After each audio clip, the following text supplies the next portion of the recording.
आज तक आपने बहुत सारे शिव मंदिर देखे होंगे, लेकिन आज हम आपको एक ऐसी दुकान दिखाने जा रहे हैं जो किसी शिव मंदिर से कम नहीं है।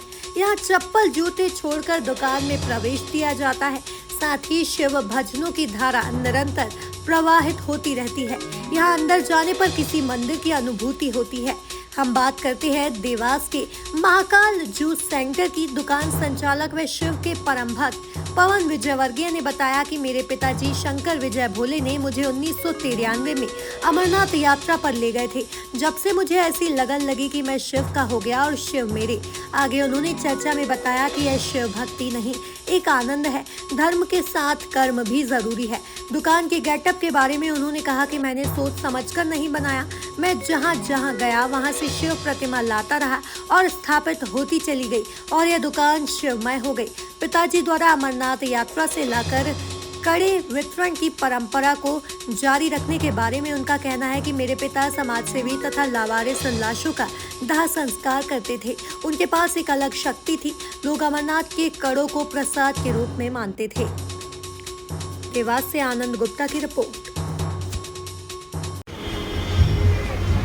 आइए हम महाकाल जूस सेंटर और शिव के अन्य भक्त जो है पवन विजयवर्गीय से चर्चा करते हैं कि उनको इस भोलेनाथ के बारे में या इतना अधिक भोलेनाथ की जो सेवा करने का मौका मिला वो क्या चाहते हैं, उनसे चर्चा करते हैं। क्या पवन जी, क्या है कि आप शिव भक्त हो, कैसा आपको? ऐसा साहब शिव भक्ति नहीं, ये आनंद है जीवन का।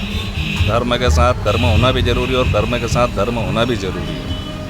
भैया आप कब से ये दुकान आपकी लगी और आपको शिव की जो है वो कब से जागृत हुई कि मैं अब इसका तो ज्ञान नहीं है, बस जिंदगी का आनंद है। और पिताजी समाज सेवी थे, स्वर्गीय शंकर विजय भोले, जो मुझे 92 में अमरनाथ लेकर गए। बाबा अमरनाथ की यात्रा पे, जिस दौर में कोई भी नहीं जाता था, उस दौर में बाबा अमरनाथ की यात्रा करवा कर वो मुझे लाया। बस जब से मुझे प्रेरणा मिली कि शिव हैं तो हम हैं और हम हैं तो शिव है।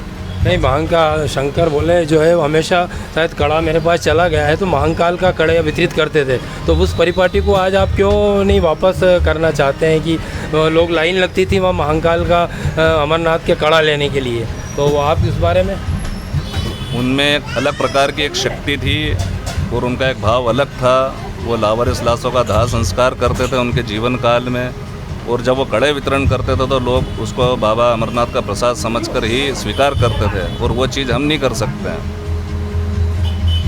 अब आप जो है एक सावन का महीना है, आप इसके अलावा भोलेनाथ की किस तरह सेवा करते हैं? मंदिर जाके या किस तरह, क्या है? देखो साहब, कहने का तात्पर्य है कि मंदिर तो खैर जाना चाहिए, हर सनातनी को जाना चाहिए, लेकिन अगर निरंतर ही उसका नाम जलता रहे, जपता रहे, तो उससे बढ़िया शिव भक्ति और क्या हो सकती है।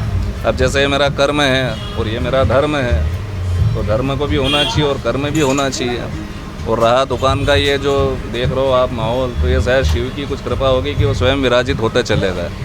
ये कोई मैंने मेरे हिसाब से नहीं करा है कि मैं ऐसा दुकान का गेटअप रखूँगा। ये जो पानी वाले शंकर जी हैं, ये इसके बारे में भी आप बता रहे थे कि कैसे मेरे पास आए शिव भक्ति को वो करके।